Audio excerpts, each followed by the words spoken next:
Hello everyone, welcome back to my channel. আশা করি তোমরা সবাই খুব ভালো আছো। আজকের এই ভিডিওটার জন্য তোমাদের মধ্যে অনেকেই আছো যারা অনেকটাই ওয়েট করেছিলে। তো আশা করি আজকের ভিডিওটা তোমাদের সবার খুব ভালো লাগবে। শেষ অবধি দেখতে থাকো। যদি ভালো লেগে থাকে তাহলে please to like, comment, share আর সাবস্ক্রাইব। পাশে থাকা বেল আইকনটা ক্লিক করে অল করে নিও। চলো তাহলে ভিডিওটা শুরু করা যাক। হ্যাঁ, ঠিকই ধরেছো, নতুন ঘর থেকেই আজকে ভিডিওটা স্টার্ট করলাম। আর আজকে খুব স্পেশাল একটা দিন। এই ভিডিওটা তোমাদের সাথে শেয়ার করতে আমার অনেকটাই লেট হয়ে গেল। কারণটা বলতে গেলে অনেক রকমেরই কারণ ছিল, সেই সব না হয় পরে একটা ভিডিওতে তোমাদের সাথে ভালো করে শেয়ার করব। যাই হোক, ঘুম থেকে উঠে তাড়াতাড়ি আগে রুমটা ক্লিন করে নিয়েছি। আর অবশ্যই তোমরা সবাই জানাবে আমার রুমটা তোমাদের কেমন লেগেছে। তোমরা অনেকেই খুব সুন্দর সুন্দর কমেন্ট করেছো, যেগুলো পড়ে আমার খুবই ভালো লেগেছে।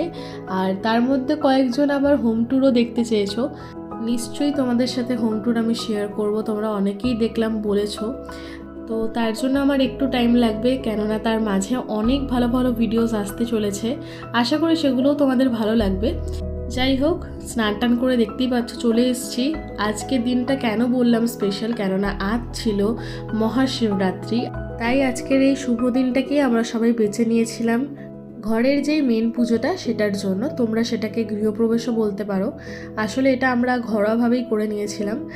অনেক তো গল্প হলো, এবার চলো তাহলে তাড়াতাড়ি অ্যারেঞ্জমেন্টসগুলো করে নিই, কেননা কিছুক্ষণ পরেই ঠাকুরমশাই চলে আসবেন।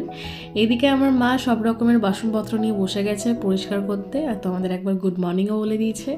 আজ যেহেতু এত সুন্দর একটা দিন ছিল, শিবরাত্রি, আর তার সাথে আমাদের নতুন ঘরের প্রথম পুজো ছিল, তাই ভাবলাম আজকে একটু অন্যরকমভাবে রেডি হওয়া যাক। মেকআপ করার তো সেরকম খুব একটা টাইম পাইনি, বাট এই রেড স্যুটটা চুজ করেছিলাম। জানিও তোমাদের আজকের আমার এই লুকটা কেমন লাগছে। সিম্পল লুক চাইছিলাম একদম, তাই জন্য একটা সানস্ক্রিন অ্যাপ্লাই করেছিলাম, মাস্কারা আর লিপস্টিকটা তো কম্পালসারি, আর একটা হালকা ছোট্ট টিপ পরেছিলাম। তারপরেই আমি চলে আসি ঠাকুর ঘরে। এখানে এসে মা আর দিদার একটু হাতে হাতে হেল্প করে দিচ্ছিলাম, যতটা আমার পক্ষে সম্ভব ছিল ততটাই। আর এদিকে দেখতে পাচ্ছ সব রকমের অ্যারেঞ্জমেন্টস অলরেডি অনেকটা হয়ে এসছে, আর কিছুক্ষণের মধ্যেই ঠাকুরমশাইও চলে আসবেন। এই তো ঠাকুরমশাইও চলে এসছেন। তার আগে তোমাদের একটা কথা বলে রাখি, আজ যেহেতু শিবরাত্রি ছিল তাই জন্য আমার আর মায়ের কিন্তু 4 প্রহরী উপোস ছিল। প্রথম প্রহরে তো ঠাকুরমশাই এসছিলেন, এখানে আমরা অভিষেক করে নিয়েছিলাম। আর বাকি 3 প্রহরের আমি কোনো শট নিইনি, কেননা একেই বুঝতে পারছো উপোস করেছিলাম, তাই জন্য টায়ার্ডনেসও ছিল। আজকের এত ভালো দিনে পুজো দিয়ে সত্যি মনটা খুব ভালো লাগছিল। এই শিবরাত্রি পুজোটা আমি আজকে প্রথম করছি না, আমি অনেক বছর ধরেই মায়ের সাথে করি, আর এই 4টে প্রহর ধরেই করি। এইদিকে আজকে আমার ভাইও দিয়েছে পুজো।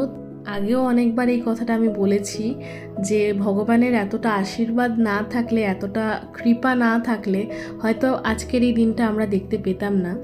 তো অনেকটা হোলসাম ফিলিং আসছিল, তোমাদের হয়তো বলে বোঝাতে পারছি না আমি।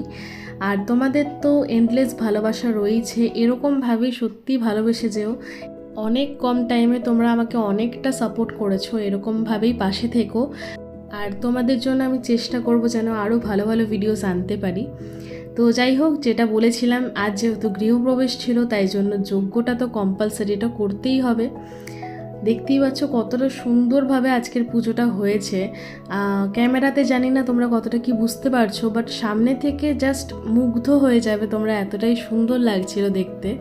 সত্যি কথা বলতে গেলে আজকে ওই যে বললাম একটা হোলসাম ফিলিং হচ্ছিল। আজকে আমি প্রচণ্ড ইমোশনাল হয়ে পড়েছিলাম, খুব খুশিও ছিলাম, একটা কষ্টও ছিল মনে, বাট স্টিল আজকের পুরো গোটা দিনটা পজিটিভলি কেটেছে, এটাই অনেক। আর আমি চাইবো তোমাদের সবার আশীর্বাদ, ভগবানের আশীর্বাদ আমাদের ঘরের ওপর, আমাদের সবার ওপর ভালোভাবে বজায় থাকুক। পুজো তো ডান, দেখতেই পেলে। তো ফাইনালি আজকের দিনটা খুব পজিটিভলি কাটিয়ে তোমাদের সাথে শেয়ার করতে পেরে খুব ভালো লাগছে। আজকের ভিডিওটা আমি এখানেই শেষ করছি। দেখা হচ্ছে একটা নতুন ভিডিওতে, ততদিন সবাই খুব ভালো থাকবে, সুস্থ থাকবে। Take care.